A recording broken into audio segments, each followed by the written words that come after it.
Assalamualaikum and good morning everybody. This is Sajid Usman and you people are watching World Knowledge.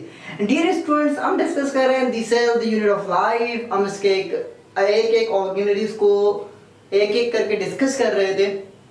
हमने discuss करा था cell wall, cell membrane, nucleus, endoplasmic reticulum, Golgi bodies. और आज हम discuss करने वाले हैं one of the important topic है, बहुत ही बेहतरीन टॉपिक है और वो है माइटोकॉन्ड्रिया. सही है, माइटोकॉन्ड्रिया के बारे में आज हम देखेंगे, पढ़ेंगे, इसकी स्ट्रक्चर देखेंगे, इसके फंक्शंस देखेंगे.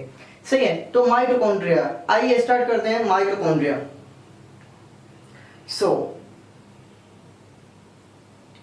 माइटोकॉन्ड्रिया के कुछ बेसिक जो फीचर्स हैं वो हम सबसे पहले देखेंगे. आप लोग देख लें यहाँ पे सीए, आप लोगों को क्या समझ में आता है. सबसे पहले ये वर्ड है माइटोकॉन्ड्रिया. सही है, माइटोकॉन्ड्रिया की अगर हम बात करें ओरिजिनेट कहाँ से हुई है, टू ग्रीक वर्ड से ओरिजिनेट हुई है. सही है, टू ग्रीक वर्ड से ओरिजिनेट हुई है, माइटोज एंड कॉन्ड्रोज. सही है, माइटोज एंड कॉन्ड्रोज. एक बात याद रखिए, जो माइटोकॉन्ड्रिया वर्ड है ये प्लूरल है. माइटोकॉन्ड्रियम जो होता है वो आपका सिंगुलर होता है. सही है, माइटोज एंड कॉन्ड्रोज दो वर्ड से निकला है. See mitos mean to the thread like, सही, थ्रेड जो होता है, और कॉन्ड्रोज के माने होते हैं ग्रेन्यूल. सही है, ये इसके वर्ड के मीनिंग है. कलर की अगर हम बात करें तो ये ब्राउनिश रेड है और only part of the cell जो कि कलर्ड है. सही है, बाकी जितने सारे ऑर्गेनिज्म है उनको क्या किया, एक्सटेंड किया जाता है, कलर दी जाती है, लेकिन ये क्या है, ये कलर्ड है. अगर हम स्किन की अपनी बात करें, अगर हमारे स्किन में अगर मेलानिन नहीं होता तो क्या होता है, इसकी कलर इस माइटोकॉन्ड्रिया की वजह से ब्राउनिश रेड हो जाती है. सही है. साइज की अगर हम बात करें तो 0.5 micron to 1 micron in animal cells इसकी होती है. डिस्कवरी इसकी की थी ऑल्टमैन ने 1890 में, जिसने नाम दिया था इसको बायोब्लास्ट. सही है, ठीक 8 साल के बाद एक आया था, सी बेंडा आया था नामी एक साइंटिस्ट, उन्होंने इसका नाम कर रख दिया था माइटोकॉन्ड्रिया. 1898 में नाम कॉइन किया था बेंडा ने. सही है, present in all eukaryotic cell में क्या होता है, प्रेजेंट होता है. सही है, सेल्फ रेप्लिकेटिंग स्ट्रक्चर होती है. सही है, इसके खुद की जो है राइबोसोम्स हैं, इसके खुद के आपके डीएनए है, सर्कुलर डीएनए है उसका. सही, 70 राइबोसोम है. ये सेल्फ रेप्लिकेटिंग एक ऑर्गेनेल, ये खुद मुख्तार है. सही है, माइटोकॉन्ड्रियल डीएनए सर्कुलर होती है, ये बात आप याद रखें, और 70 राइबोसोम होती है माइटोकॉन्ड्रिया. ये बेसिक इंफॉर्मेशन है जो यहाँ पे लिखे हुए हैं, ये आप नोट कर लें, पढ़ लें, सही तरीके से समझ लें, इनको आपने भूलना नहीं है. सही, ये बहुत ही इंपॉर्टेंट है.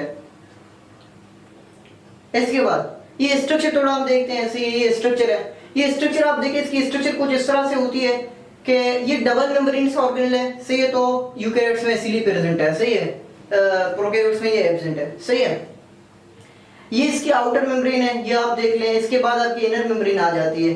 सही, ये जो स्ट्रक्चर आपको दिखाई दे रहे हैं, सही है, ये सिस्टर्नी कहलाते हैं. सही है, इसके अंदर मैट्रिक्स होती है. सही है, ये माइटोकॉन्ड्रियल डीएनए है जो कि सर्कुलर है.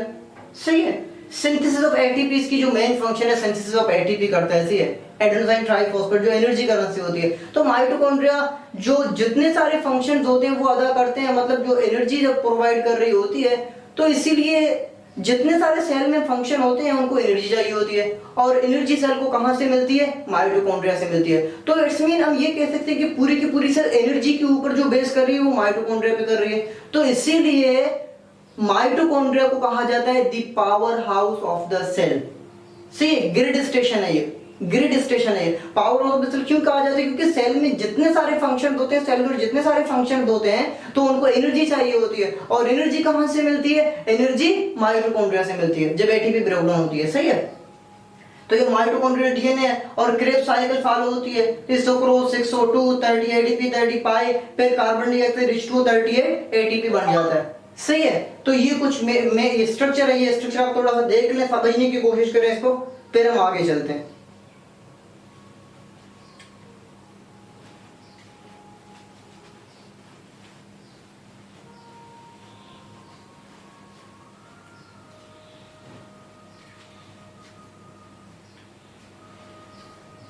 जी डियर फ्रेंड्स, होप कि आप लोगों ने ये स्ट्रक्चर देख लिया, समझ लिया होगा. से अभी हम आगे चलते हैं फंक्शंस की जानिब. से इनके मेन फंक्शंस क्या होते हैं. सबसे पहले कुछ बातें तो मैंने आपको बता दी कि जो माइटोकॉन्ड्रिया जो होता है वो जनरेट कर रही होती है एनर्जी. सही है, mitochondria generates energy that is used by the cells to perform all functions. सही है, जितने सारे फंक्शंस होते हैं, सही है, जितने सारे फंक्शंस होते हैं और वो सेल को कर रहा होता है और उसके लिए सेल को चाहिए होती है एनर्जी, और एनर्जी प्रोवाइड कहाँ से होती है, वो माइटोकॉन्ड्रिया प्रोवाइड करती है। तो इसीलिए इसको power house of the cell कहा जाता है।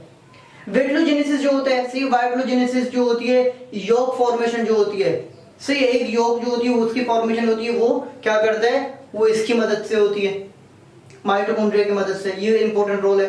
Control calcium ion concentration in the cell, calcium ion की जो कंसंट्रेशन है उसको कंट्रोल में रखती है। ये बहुत ही इंपॉर्टेंट पॉइंट है। ये कैल्शियम आयन जो होती है मुख्तलिफ जगहों पे यूज हो रही होती है और इसकी कंसंट्रेशन को बराबर रखना, बैलेंस रखना बहुत ही इंपॉर्टेंट होती है, जो कि ये काम भी कर रहा होता है कौन, माइटोकॉन्ड्रिया, जो कि बहुत ही इंपॉर्टेंट है। पॉइंट टू बी नोटेड, ये क्वेश्चन पूछा जाता है कि माइटोकॉन्ड्रिया होता है इंपॉर्टेंट जो सबसे आयन है वो कौन सी आयन है जिसको कंट्रोल कर रही होती है, तो आपको पता होना चाहिए कैल्शियम आयन है। सही है।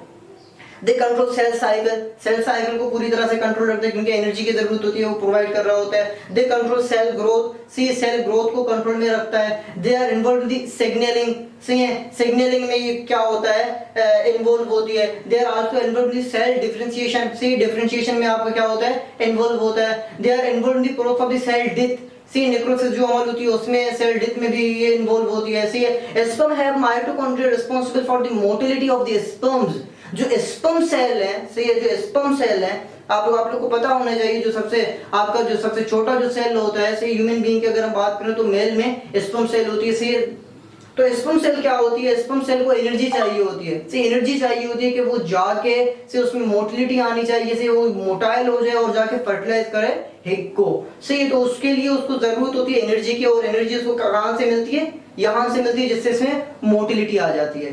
सी है माइटोकॉन्ड्रिया में। और एक बात याद रखें, माइटोकॉन्ड्रिया, स्पर्म में माइटोकॉन्ड्रिया मौजूद होती है जिसकी वजह से उसको मोटिलिटी मिल जाती है। लेकिन बात होती है कि जब स्पर्म जाके फर्टिलाइज करने की कोशिश करता है ना, जब वो जाके ओवम को फर्टिलाइज कर रहा होता है, ये स्पर्म है, ये ओवम है, सी स्पर्म आ रही उसने जाके क्या किया, फर्टिलाइज कर दिया। जब वो फर्टिलाइजेशन का अमल होगा तो उस टाइम माइटोकॉन्ड्रिया डिस्ट्रॉय हो जाएगी। बात मेरी याद रखें, माइटोकॉन्ड्रिया डिस्ट्रॉय हो जाएगी फर्टिलाइजेशन के दौरान। सही है। और हमें जो माइटोकॉन्ड्रिया जो मिलती है ना, जो ऑफस्प्रिंग आते हैं, वो जो है मदर से मिलती है, फादर से नहीं मिलती है, क्योंकि स्पर्म सेल का जो होता है वो क्या होता है, डिस्ट्रॉय हो जाती है। और हाँ, एक इंपॉर्टेंट पॉइंट है, एक इंपॉर्टेंट पॉइंट, बहुत ही कम रेयर केस ऐसे आ जाते हैं कि जब हमारे अंदर जो फादर का माइटोकॉन्ड्रिया मौजूद होता है, लेकिन बहुत रेयर, वैसे अमूमन क्या होती है, डिस्ट्रॉय हो जाती है जब फर्टिलाइजेशन की अमल हो जाती है। सही है। तो ये कुछ मेन फंक्शंस हैं, मैंने आपसे डिस्कस करे थे। स्ट्रक्चर इसकी देख लें, स्ट्रक्चर देख लें, बहुत ही इंपॉर्टेंट है। सी मैट्रिक्स वाली जो पॉइंट है उसमें वो बहुत ही इंपॉर्टेंट है, वो आप देख लें। सिस्टर्नी होती है, सही है, जो आपके सिस्टर्नी जो आपके होते हैं उसमें क्या होता है, आपका जो होता है स्पेस बढ़ जाती है, जिसकी वजह से वो प्रोवाइड कर रहे थे ताकि ज़्यादा से ज़्यादा क्या हो जाए, आपका रिएक्शन ज़्यादा से ज़्यादा हो सके और ज़्यादा से ज़्यादा एनर्जी जनरेट हो सके। सही है, वो फंक्शंस काफ़ी आप लोगों ने देखने हैं, सही, समझने हैं। सही, और स्ट्रक्चर आप देख ले, मेन फंक्शन, डिस्कवरी वगैरह, ये थोड़े बहुत वर्ड मीनिंग और ये फंक्शन इंपॉर्टेंट है, आप देख लें। सही, होप कि यहाँ तक आप लोग समझ गए होंगे। सही, बहुत ही जो इम्पोर्टेंट टॉपिक है और बहुत ही ईजी भी है, नहीं हार्ड भी नहीं है, ये आप देख लें।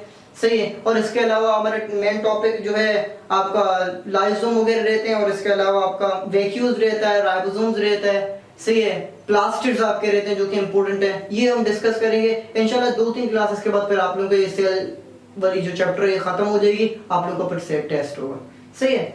होप यहाँ तक आप लोग समझ गए होंगे। अगर यहाँ तक कोई कंफ्यूजन तो आप लोग मुझसे पूछ सकते हैं। Thank you so much. अल्लाह हाफिज़ नासिर।